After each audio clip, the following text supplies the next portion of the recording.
এই মাঝখানের পয়েন্টটাই ছেড়ে দেওয়া হয়।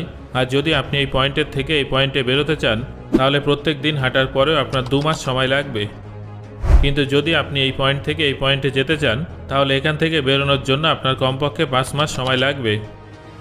তবে এলাকাটা এতটাই বিপজ্জনক যে খুব বেশি হলে আপনি এখানে 2 থেকে 3 দিনই বেঁচে থাকতে পারবেন।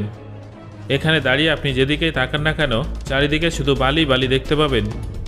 কোনো সাহায্যকারী, কোনো যানবাহন, কোনো প্রাণী, এমনকি ইন্টারনেট পরিষেবা কিছুই আপনি এখানে পাবেন না। আচ্ছা, এবার বলুন তো এই সব কিছু জানার পরেও আপনারা কি এখানে যেতে চাইবেন? আমি নিশ্চিত যে আপনাদের উত্তর হবে না। কিন্তু আপনারা কি জানেন এত কিছু জানার পরেও এই গোটা এলাকায় প্রায় 20 থেকে 30 লক্ষ মানুষ বসবাস করে।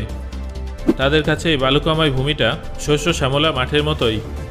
যেখানে আমরা 1 থেকে 2 দিনও থাকতে পারবো না সেখানে তারা তাদের সারা জীবন এই এলাকায় কাটিয়ে দেয়।